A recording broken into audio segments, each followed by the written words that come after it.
Assalamualaikum warahmatullahi wabarakatuh. Salam sejahtera untuk Anda semua. Selamat berjumpa kembali dengan saya, Saifuddin Zuhri, di dalam pembelajaran Sosiologi Komunikasi.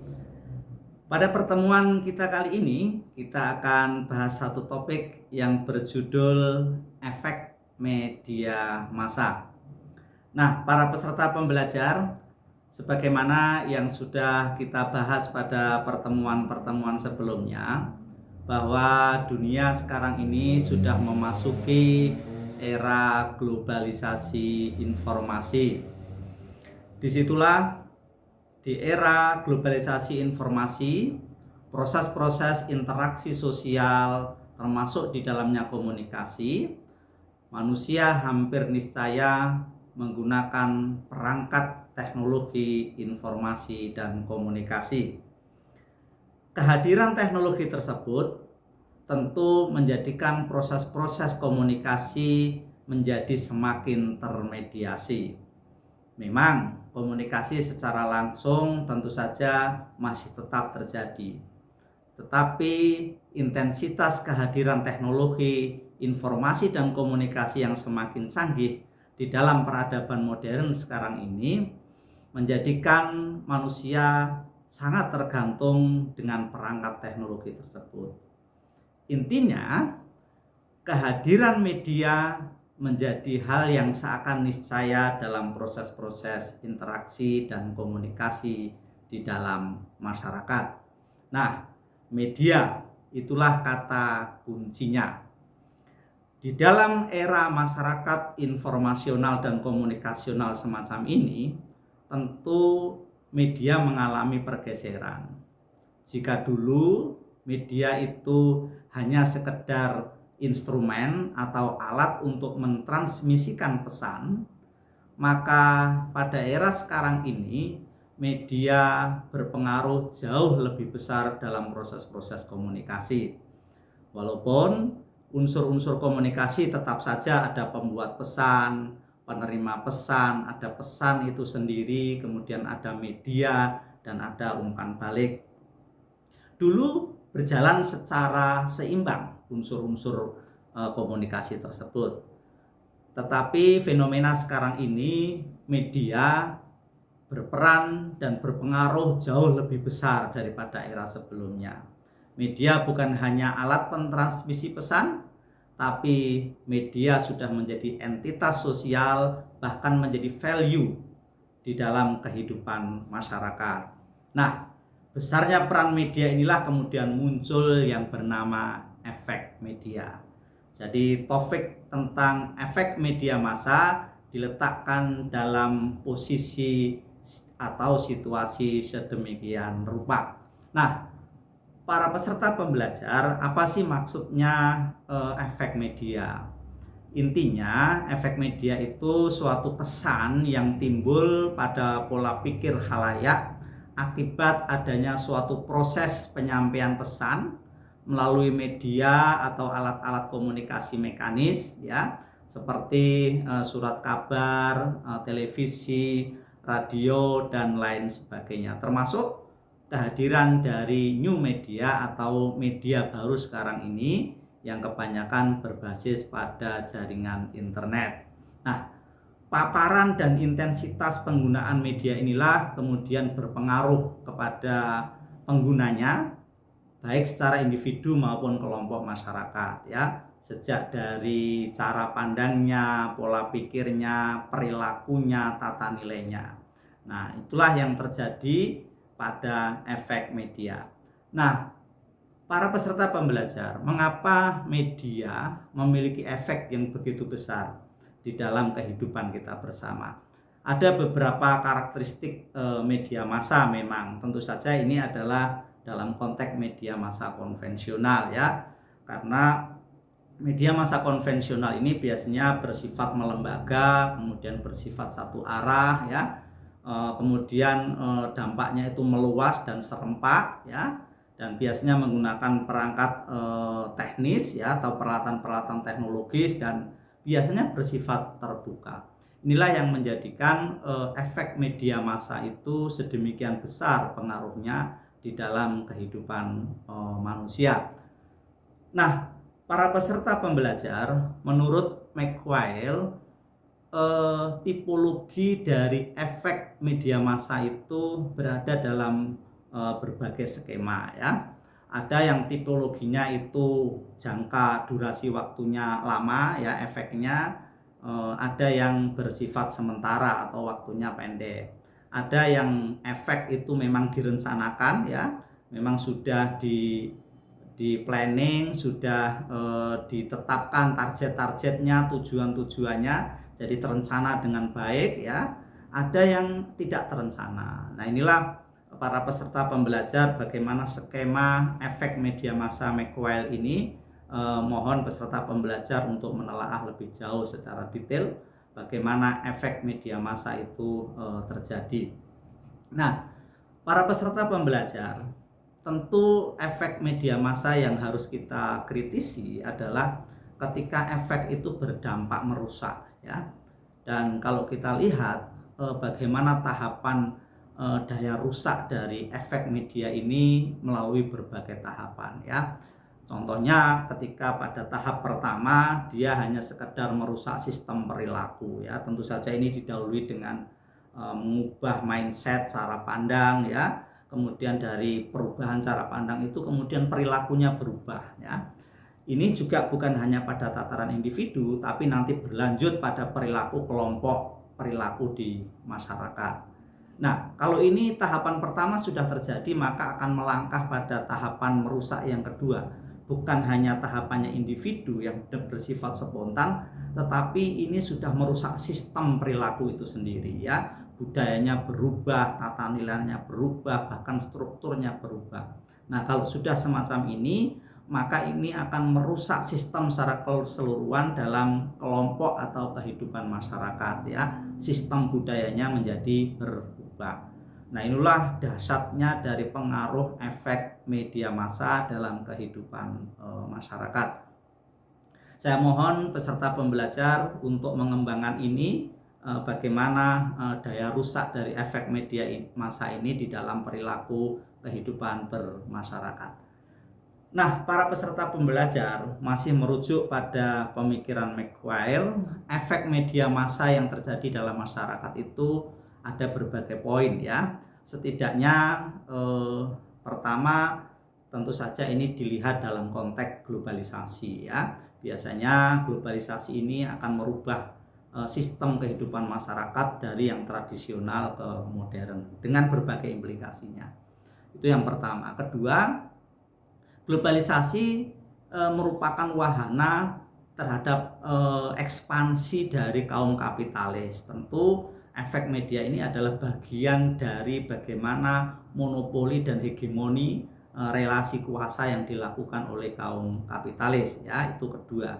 Ketiga adalah efek dari media massa ini akan memunculkan perilaku imitatif ya, yaitu meniru-niru. Dulu sudah pernah kita bahas mengenai bagaimana simulasi-simulasi yang terjadi di media massa melalui iklan dan lain sebagainya. Itu yang ketiga. Keempat, biasanya media massa itu juga berefek pada pembunuhan karakter ya. Kita tahu bahwa salah satu pola di dalam informasi di media massa itu seperti jarum suntik ya, atau lontaran peluru yang meluncur begitu cepat, dan itu biasanya memiliki serangan terhadap individu sehingga karakternya menjadi terbunuh ya dengan brutal ya. Walaupun ada hak jawab, ada klarifikasi, tapi tetap saja biasanya efek dari media massa itu sangat sulit untuk dihilangkan. Itu keempat. Kemudian kelima, tentu saja karena antar media massa yang era sekarang ini sudah menjadi industri, tak terhindarkan yang namanya persaingan antar korporasi media itu sendiri. Di dalam atmosfer persaingan itulah biasanya nanti nilai-nilai idealisme, kode etik, nilai-nilai moral terabaikan demi untuk memenangkan persaingan. Tentu saja karena ini industri biasanya adalah profit oriented ya, sehingga nilai-nilai luhung ya, nilai-nilai kebaikan etik di dalam masyarakat itu dikorbankan.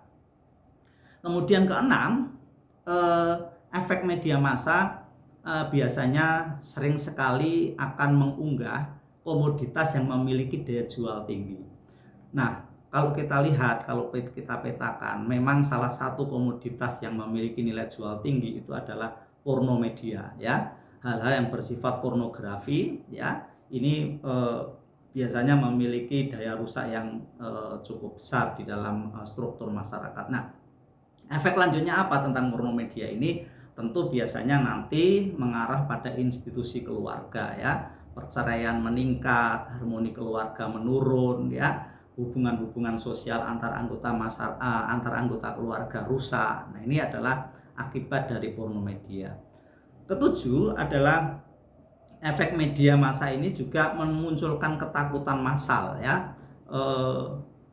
Akibat dari diseminasi informasi terus-menerus, konsumsi informasi dari media massa ini, satu sisi secara psikis memunculkan kegalauan, kecemasan, ya. Karena ada beberapa nilai yang didobrak dan kita memiliki orientasi dan norma-norma baru. Tentu ini akan menjadi problem kalau seseorang atau khalayak itu ada lag atau kesenjangan antara daya rayu persuasi dari media dengan kemampuan seseorang atau khalayak. Ini tentu akan memproduksi kecemasan terus-menerus, ya. Itu ketujuh. Kemudian kedelapan, ini lanjutannya adalah biasanya memunculkan budaya konsumerisme. Tadi sudah disinggung bahwa industri media itu memang menjadi wahana dari ekspansi para kaum kapitalis. Nah, ini tentu salah satu agendanya adalah bagaimana melahirkan budaya konsumtif di dalam masyarakat. Itu ke-8. Kemudian yang terakhir adalah biasanya media massa itu bagian dari provokasi kekuasaan.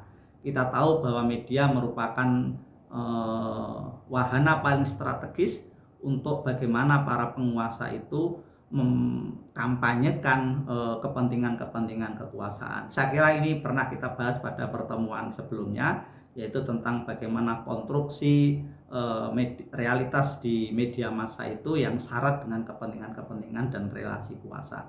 Nah, para peserta pembelajar, ada berbagai dasar teori dari efek media. Saya berharap para peserta pembelajar untuk menelaah lebih jauh secara mandiri. Mungkin saya bisa menyebutkan apa saja teori itu, seperti teori jarum suntik, ya. Ini sangat populer saya kira.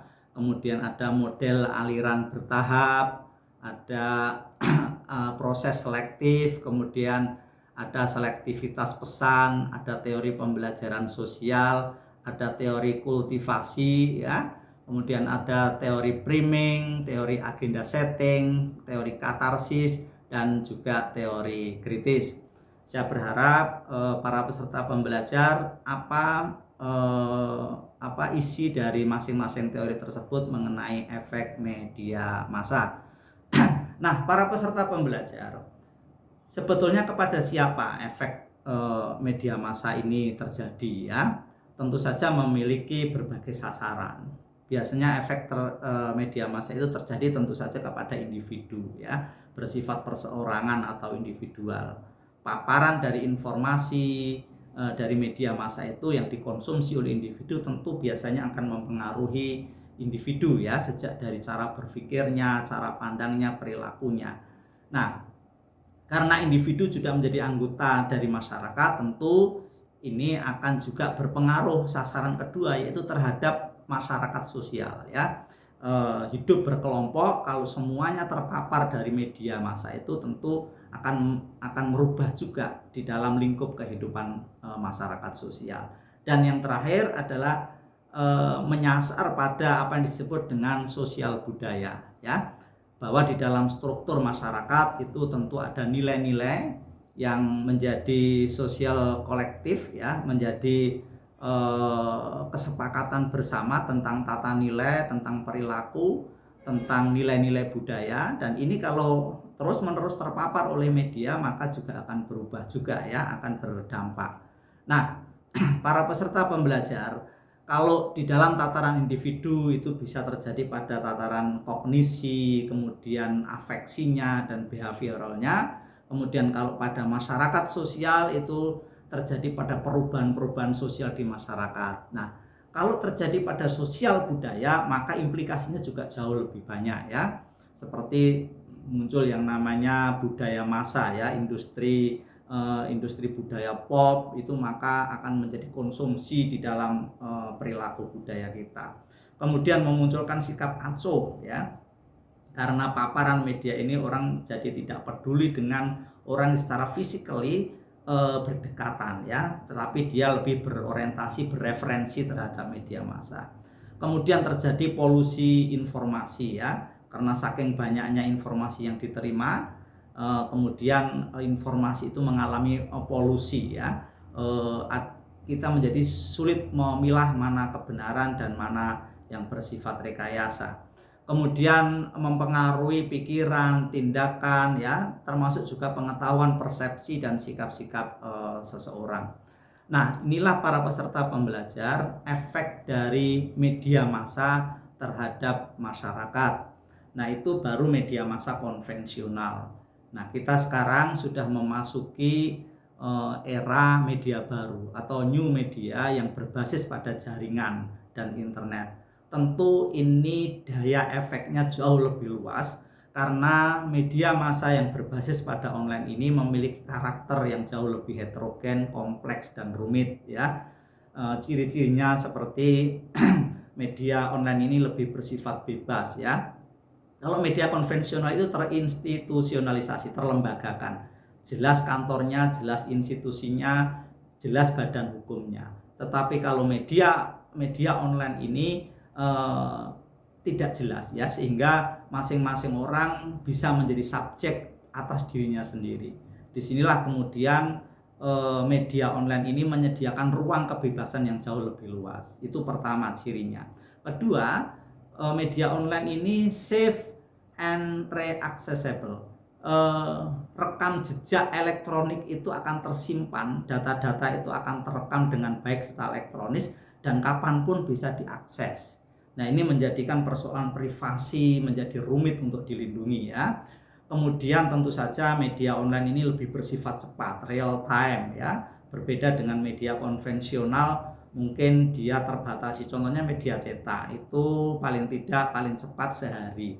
Media televisi butuh proses produksi, butuh koordinasi di tingkat redaksional dan lain sebagainya. Tapi kalau media online jauh lebih cepat ya. Kemudian media online juga lebih bersifat interaktif ya. Kalau media massa konvensional bersifat satu arah, maka media online jauh bersifat interaktif antara khalayak, antara pembuat pesan dengan penerima pesan, bahkan bisa saling berkomunikasi.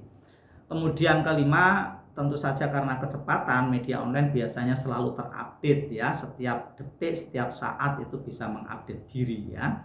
Dan yang terakhir, tentu saja jangkauannya jauh lebih luas ya, karena di dalam media online ruang padat itu menjadi cair, borderless, tanpa batas, dan ini berdasar pada gelombang elektromagnetik menembus batas teritori sebuah negara.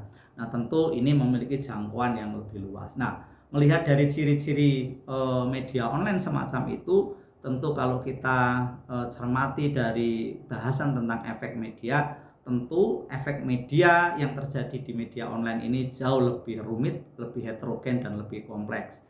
Nah, itulah para peserta pembelajar topik mengenai bagaimana efek media massa terhadap kehidupan di masyarakat. Saya berharap topik ini diperluas, dikembangkan secara mandiri dari peserta pembelajar, dan mari kita diskusikan, kita dalami dan kita kembangkan dalam proses pembelajaran interaktif nanti. Saya mohon para peserta pembelajar, kita semua untuk memperbanyak referensi sehingga nanti dalam proses pembelajaran menjadi lebih dinamik. Demikian, sampai jumpa nanti di dalam proses pembelajaran. Kurang lebihnya mohon maaf, semoga bermanfaat dan tetap jaga kesehatan.